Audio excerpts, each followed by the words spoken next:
Formula ఈ race కేసులో ACB దూకుడు పెంచింది. కాసేపట్లో ఏసీబీ విచారణకు ఏస్ నెక్స్ట్ జెన్ ప్రతినిధులు హాజరు కానున్నారు. ఫార్ములా రేస్ 9 సీజన్ స్పాన్సర్ గా ఉన్న ఏస్ నెక్స్ట్ జెన్ 10వ సీజన్ రేస్ నుంచి తప్పుకుంది. ఏస్ నెక్స్ట్ జెన్ కంపెనీలో కీలకంగా ఉన్న గ్రీన్ కో ఎండీ చెలమలశెట్టి అనిల్ కుమార్ కు మాజీ మంత్రి కేటీఆర్ కు మధ్య సాన్నిహిత్యం ఉంది. ఏస్ నెక్స్ట్ జెన్ మాతృ సంస్థ గ్రీన్ కో బీఆర్ఎస్ కు ఎలక్టోరల్ బాండ్లు కొనుగోలు చేసింది.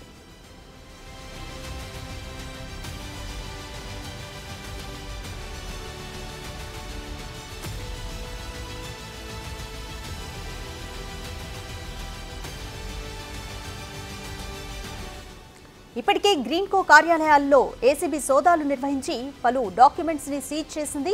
10వ సీజన్ నుంచి ఏస్ నెక్స్ట్ జెన్ తప్పుకోవడంతో ఆ స్థానంలోకి హెచ్ఎండీఏ ఎంటర్ అయింది. ఫార్ములా ఈ కార్ రేస్ కేసులో A1 గా కేటీఆర్, A2 గా అరవింద్ కుమార్, A3 గా బిఎల్ఎన్ రెడ్డి ఉన్నారు. ఇప్పటికే A1, A2, A3ని ఏసీబీ విచారించింది. ఆ తరువాతే ఏస్ నెక్స్ట్ జెన్ కు ఏసీబీ నోటీసులు జారీ చేసింది. ఇదే కేసులో ఈడీ దర్యాప్తు కూడా ముమ్మరం చేసింది. ముగ్గురిని కూడా విచారించింది. త్వరలో ఏస్ నెక్స్ట్ జెన్ కంపెనీకి ఈడీ సమన్లు జారీ చేసే అవకాశం ఉంది.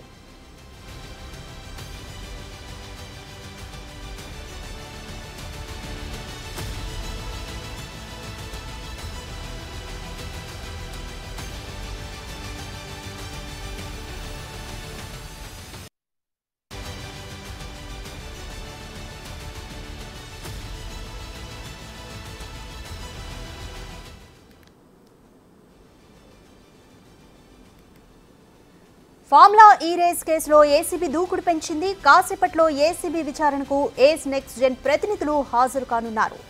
ఫార్ములా రేస్ 9 సీజన్ స్పాన్సర్ గా ఉన్న ఏస్ నెక్స్ట్ జెన్ 10వ సీజన్ రేస్ నుంచి తప్పుకుంది.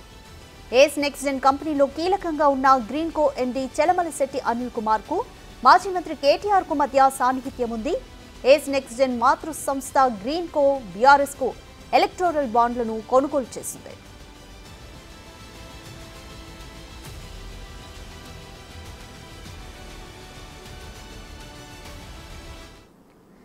మరిన్ని అప్డేట్స్ మా ప్రతినిధి రాణా అందిస్తారు. రాణా, ఇప్పటికే గ్రీన్ కో కార్యాలయాల్లో సోదాలు నిర్వహించి ఏసీబీ పలు కీలకమైన డాక్యుమెంట్స్ ని స్వాధీనం చేసుకుంది. ఈ రోజు ఏసీబీ ముందుకు ఏస్ నెక్స్ట్ జెన్ ప్రతినిధులు హాజరు కానున్నారు. ఎవరెవరు హాజరు కానున్నారు? ఏసీబీ ఎటువంటి ప్రశ్నలు సంధించబోతోంది? హెచ్ఎండిఏ నిధుల సంబంధించినటువంటి దుర్వినియోగంపై మరింత కూడా లోతుగా విచారించాలని కూడా ఏసీబీ అధికారులు భావిస్తున్నారు. దాని దగ్గరగా ఇప్పుడు హెచ్ఎన్ఏకి సంబంధించినటువంటి ప్రతినిధుల్ని అలాగే గ్రీన్ కో ఎండీ అయినటువంటి అనిల్ కుమార్ కూడా ఇప్పటికే నోటీసులు కూడా జారీ చేసిన నేపథ్యంలో ఇవాళ 10:30 వరకు కూడా ఏసీబీ అధికారుల ముందు హాజరు కావాలని వాళ్ళకి నోటీసులు చెప్పినప్పటికీ ఆల్మోస్ట్ 11:30 అయింది. ఇప్పటి వరకు కూడా ఏ అధికారి కూడా దాంతో పాటు అనిల్ కూడా ఇప్పటి వరకు రానటువంటి నేపథ్యం అయితే కనపడుతుంది. అయితే పోలీసులకు ఇన్ఫర్మేషన్ అయితే ఇవాళ ఏసీపీ విచారణకి హాజరు అవుతారనే ఉద్దేశంతో ఇక్కడ మేము సెక్యూరిటీ ఏర్పాట్లు చేస్తామనేది కూడా అధికారులు చెప్తున్నారు. ఎందుకంటే ఇప్పుడు దాదాపు ఉదయం 9 గంటల నుంచి కూడా అడిషనల్ డీసీపీ కానీ అలాగే బంజారాకి సంబంధించినటువంటి సీఐ కానీ వీళ్ళందరూ కూడా ఇక్కడ సెక్యూరిటీ ఏర్పాట్లు కూడా చేస్తారు. కానీ ఇప్పటి వరకు కూడా ఆ ప్రతినిధులు ఎవరు ఇక్కడికి రానటువంటి నేపథ్యం అయితే కనపడుతుంది. దాంతోపాటు ఇప్పటికే వీళ్ళు ముగ్గురు అరవింద్ కుమార్ కానీ కేటీఆర్ కానీ అలాగే బేలన్ రెడ్డి కానీ వీళ్ళందరినీ కూడా ఏసీబీ అధికారులు విచారించిన నేపథ్యంలో వారు కూడా తమ వర్షన్స్ అన్ని కూడా చెప్పినటువంటి నేపథ్యంలో ఆ వర్షన్స్ అలాగే దాన కిషోర్ ఇచ్చినటువంటి స్టేట్మెంట్ ఆధారంగా ఇప్పుడు అనిల్ ని కానీ అలాగే ఎస్ఎన్ఏకి సంబంధించినటువంటి ప్రతినిధులు కానీ అధికారులు ప్రశ్నించబోతున్నారు. కాకపోతే వాళ్ళు మాత్రం ఇప్పటి వరకు రానటువంటి ఆ నేపథ్యం అయితే కనపడుతుంది. మెయిన్ వచ్చి ఈ కార్ రేసింగ్ సీజన్ సంబంధించి ఎస్ఎన్ఏ స్పాన్సర్షిప్ ఉంది కాబట్టి ట్రాక్ నిర్మాణము సహా ఇతర మౌలిక సదుపాయాలు కూడా ఎంబీయూడీ కల్పించేలా అగ్రిమెంట్ కూడా అప్పట్లో జరిగింది. అయితే హెచ్ఎండే ద్వారా 12 కోట్లు కూడా దీనికోసం ఏర్పాట్ల కోసం ఖర్చు చేశారు. ఈవెంట్ ప్రమోటర్ గా ఉన్నటువంటి ఎస్ఎన్ఎక్స్ ఇప్పుడు ఎఫ్ఈఓకి 3 విడతలుగా ఇన్స్టాల్మెంట్స్ చెల్లించాల్సిన అవసరం ఉన్నప్పుడు కూడా కేవలం దానికి సంబంధించిన చెల్లింపులు ఎఫ్ఈఓకి గడువులోగా అందలేదనేసి కూడా ఏసీపీ విచారణలో గతంలో తేలినటువంటి నేపథ్యంలో దానిపై కూడా క్వశ్చన్ చేయబోతున్నట్టుగా మనకు సమాచారం అవుతుంది. కేవలం ఈ యొక్క పని వల్లనే ఈ రెండు సంస్థల మధ్య వివాదం బాగా కూడా నెలకొందనేసి కూడా అధికారులు భావిస్తున్నారు. ఈ క్రమంలోనే మొదటి అగ్రిమెంట్ గడువు టెర్మినేట్ అయిందనేసి కూడా అధికారులు భావిస్తున్న నేపథ్యంలో దాంతోపాటు 2023 అక్టోబర్ 30న ఎంబీయూడీ ఫార్ములా ఈ ఆపరేషన్స్ మొత్తం కొత్త అగ్రిమెంట్ కూడా జరుగుతున్న విషయము. దాని తర్వాత మొదటి ఒప్పందం నుంచి ఎందుకు తప్పుకోవడానికి జరిగింది, దాని వెనుక ఉన్నటువంటి కారణాలు ఏసీకి విచారణలో బయటపడే అవకాశాలు ఉన్నట్టుగా మనకు సమాచారం అందుతుంది. ఇప్పటికే చాలా కీలకమైనటువంటి డాక్యుమెంట్స్ అంతా కూడా ఏసీబీ అధికారులు సోదాల్లో కూడా స్వాధీనం చేసుకున్నారు కాబట్టి వాటినంతా కూడా పరిశీలించిన తర్వాత మాత్రమే వీళ్ళకి నోటీసులు ఇచ్చారు. అయితే వీళ్ళని కూడా కొన్ని డాక్యుమెంట్స్ అనేది తీసుకురామని చెప్పారు. కాకపోతే ఇప్పటి వరకు ఏసీపీ అధికారుల ముందు అయితే ఎవరు రాలేదు.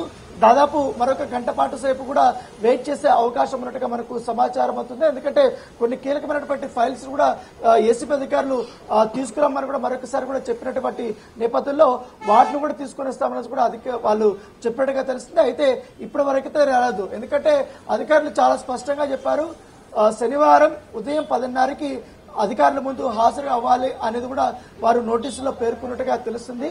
అయితే ఇప్పటి వరకు అయితే ఎటువంటి ఎవరు కూడా రాలేనట్టుగా తెలుస్తుంది. సో కొద్దిసేపు వెయిట్ చేసిన తర్వాత వస్తారా రాదనేది కూడా ఒక కన్ఫర్మేషన్ వస్తే అయితే ఎస్జెన్ఎక్స్ సంబంధించిన విషయంలో వాళ్ళు విచారణకు వస్తారా లేదా అనేది కూడా పక్కన పెడితే మెయిన్ గ్రీన్కో ఎండి అనిల్ ఇవాళ విచారణకి హాజరవుతారా లేదనేది కూడా ఒక సస్పెన్స్ అనేది కొనసాగుతూనే ఉంది. ఏదైతే నోటీస్ తీసుకున్నప్పుడు మాత్రం ఖచ్చితంగా విచారణకి తాను హాజరవుతాననేసి కూడా ఆయన చెప్పాడు. కాకపోతే ఇప్పటి వరకు దానికి సంబంధించినటువంటి ఎటువంటి ఇన్ఫర్మేషన్ అయితే అధికారులకు లేనట్టుగా తెలుస్తుంది. ఒకవేళ ఇవాళ కానీ విచారణకి హాజరు కాకపోతే మాత్రం ఖచ్చితంగా మరొకసారి నోటీసులు ఇచ్చి వారిని ఒక డేట్ చెప్పి ఆ రోజు మాత్రం కంపల్సరీ కూడా విచారణకి రావాలని కూడా కోరే అవకాశాలు ఉంటాయని తెలుస్తుంది.